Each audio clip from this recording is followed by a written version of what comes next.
It's not easy.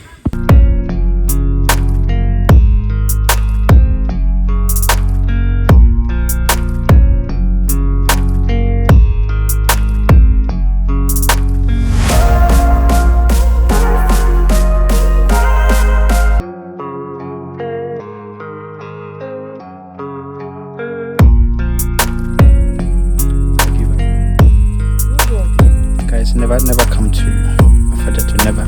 Yeah. How was your experience? It was tiring, but it's good. I think it's a good exercise. So, Afadjato. So today we are going straight to the Volta region. We are going to Afadjato, and yeah, I mean, there's a whole lot of hype. And is it worth it? Is it good to go? Is it nice? Is it fun? Is it adventurous? Blah blah blah blah blah. So today I'm going to break down the whole journey from Accra to Afadjato. And I'm going to give you some tips and tricks and things you need to know before you actually get there. There are things that, yeah. There are things that we weren't told before we got there, and then when we got there we were found wanting. So I've decided to put everything together and then make it easier for you, so you can know how to prepare, how to get there, when you get there what next, how to climb, how to descend, how to have fun with the whole experience and everything. So without wasting much time, you know how we say it, let's jump right in. Now when we went there we were told that the actual pronunciation is Afadja. So what they say is Mount Afadja. So the name of the mountain is actually Afadja. T-O, the T-O at the end means mountain. So when most of the time we are saying mountain Afadjato, what we are saying is mountain Afadja. So first of all, you need to get there from Accra or wherever you're coming from. I mean, if you are I'm in Accra, so I left here to the Volta region. We had to take the bus, and if you want to take the bus, you need to go to the Accra station. Yeah, Accra station inside to do thereabout. You just ask of the whole station, and then they're going to get you some buses. Now, mind you, these buses are quite the mini buses, the smaller ones, and they are not very comfortable at all. Trust me. And I mean, if the roads were better, like maybe Accra to Kumasi, then you could have some fun. But sorry to burst your bubble, it is not comfortable at all. When you're getting to the outskirts of Accra, the road is terrible. You can't sleep in the bus. If you're pregnant woman, by the time you get there, you're already in labor. But yeah, how can you tell me this story? It's that bad, and we'll be tired if it rains. If it rains, then so much trouble for you. So when you get inside the whole township, you just ask of Afadjato. They are going to show you the particular cars to take. Yeah, we rented a bus, and then one of us had a car too, so we used it to support. So fast forward, you are at the base of the mountain, and even before you actually climb, you need to walk from like the township into the forest, because you don't just jump onto the mountain like Superman. No. When you get to the base of the mountain, there aren't shops around. So if you need anything like water, handkerchiefs, face towels, drinks, maybe plantain chips or Pringles or something to keep you going and then rejuvenated and vitalized. If you need anything like that, you need to get it from the township before you actually move to the base of the mountain. Also, you need to know what to wear before you get there. Now, it is simply hiking, so you need to take notice of the kind of shoes or sneakers you're going to wear, the kind of clothing you're going to wear, whether shorts or tracksuit. You need to know the kind of tops you are going to wear, because it's going to get very hot, very hot. So maybe some tank tops, cotton will be ideal. Maybe basketball jersey top will be ideal. For shorts, try as much as possible to wear something short shorts.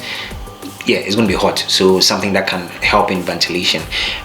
Also underwear, you need to complement your shorts with your underwear. You can't go and wear nylon underwear and then wear cotton. You know what's going to happen. Yes, so that's about it. Also, if you get a cap, it will be very good for you, because like I said, it's going to get very hot. And also get a face towel, not a handkerchief. A handkerchief can just do only little, but a face towel can help you absorb more of the sweat, because definitely you're going to sweat. And if you are using face towel, you can have to cover your torso, your armpits, your face and neck area, your ears area. Those places have to be covered as well. Also, I think it's important to note that you're going to be doing this with people, and so you need to look good, smell good. Talking of smelling good, you need to get a very good deodorant and use before you get there. And because looking at how you're going to sweat, if you're going to use some yanum, and you take it there, definitely you're going to get some reactions with the sweat, and it's going to cause some. Okay, that's not me. Never. It's not like there's a zip line at the top or helicopter to take you down. There's nothing. And Chale, it's not easy. The experience, it's amazing. Like, it's breathtaking. The view at the top is panoramic, because it's not easy for that one. Trust me, it's not easy, because you're ascending and the place is not well trimmed out. The pathway is not well trimmed out. So there are parts that you're going to be walking in sand. There are parts you're going to be climbing rocks. There are ropes hanging and hooked at certain trees, so you have to hold the ropes and then find yourself up there. So it's not easy for that one. Trust me, it's never easy. But if you are doing it with friends and family, it's something to sort of be competitive. I mean, myself and my boys, everybody was rushing. We wanted to know who's going to get the first and who the weakest are. So it was very competitive like that. And like I mentioned earlier, try as much as possible to get a lot of water, because once you start the ascent, there isn't any vendor or whatever. And once you start climbing, know that you are climbing 885 meters above sea level, and it is not easy. So if you want water, make sure you have a backpack or some side bags where you can have a lot of water in it. I'm talking about water, lots and lots of water, because you're gonna need it. So you may ask, is it worth it? All this traveling from USA, from Kenya, from Ghana here, Accra, or the northern region, trying to move to the Volta region just to have this experience of one of the tallest mountains in West Africa? And is it worth it? Is it worth the hype? Everybody goes and they're like, hey, Chale, we went to Afadjato, it was fun, it was this. Is it worth it? Personally, I'm going to say yes, it's worth it. Primarily because mountains are not all over. We don't get to see them in their might and glory all over. No, until you actually move and then see them and then experience them for yourself, that's only when you can draw some conclusion for yourself. So personally, like I'm saying, I mean, you can take my word for it, because I'm an adventurous person and I've been to a couple of other places. But knowing Afadjato as it is, I think it's worth the hype. And for some of these things, we may talk online, but it's up to you to go there and then see it. Certain recommendations. Now, I feel if the place is well kept, well groomed, and well managed, we are going to make more than we are making now. If you go there, let's say with a car, and then there's nobody around, you are going to be alone in the car. Now, this is a forest. There are animals all over. Anything can happen at any time.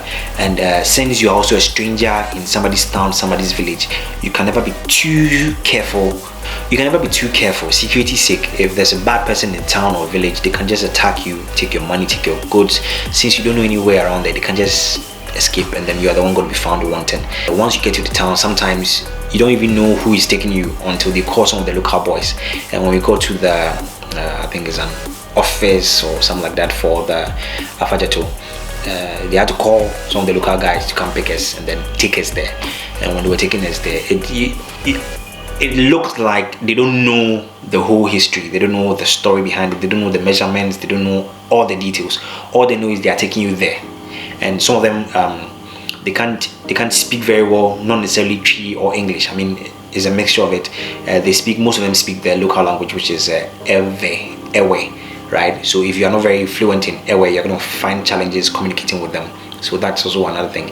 If you could train tour guides who can communicate very well in both English and Twi, and even in the Ewe language, so that they can be diversified to communicate with various people from diverse backgrounds, that would be a very good thing to rake in more profits for tourism's sake. 885 meters above sea level is not easy. So if the pathway could be well trimmed, so that we know if there's a distinct pathway, then it will be a good deal. Because if you're not careful, you're going to get hit. If you are trying to hold the rope, climb something, and you miss a step or a stone, you are just going down. And for some of the places, the way it is so steep. So if you are going down, you know that definitely you are going down. I know it's an adventure and all, but if you are doing all these things at the expense of your safety, then what's the objective in the long run? Also, when you get to the top isn't so big. It's not like a basketball court or a football court or anything like that. No, it's something very small, like a small piece of land. I don't think it can accommodate up to 50 people standing on top, and that is a challenge. So sometimes you have to wait for the people who went earlier to get down before you join your team to now do the ascent. Then again, I feel at the top, if there were shops or a shop that sells water, snacks, drinks, something, it would be ideal for everybody, because most times, I mean, with my group, the moment we got there, everybody was exhausted, and for those who had extra water, they were able to share it, but we were still exhausted. And mind you, after climbing all these 885 meters above sea level, you also have to descend. And if you're climbing up, there's a challenge. Imagine if you're coming down, there's a whole lot in there. A friend of mine also wore I think it was some slippers to climb, and by the time we got to the top, it was torn, so he had to come down barefooted. I think he had socks. We gave him socks, and the socks got torn. It was a whole deal. It took him up to 2 weeks to recover. So that should tell you the kind of exertion this is going to have on your body physically, your state of mind, your emotions, everything is a whole mixture. If you're planning to go there, definitely you should. So if you've been there before, let me know in the comment box. If you are yet to go there, you are planning to go there, let me also know in the comment box. If I missed out on anything at all, you can also drop it in the comment box. If you have any questions, any suggestions, anything at all, just let me know in the comment box, and I'll do all to engage with you and reply. Basically, that's been it. I hope you liked it, and if you did, do what to smash that like button, subscribe, please. It's going to do a great deal for us creators. Do what to subscribe, and then until the next one, adios.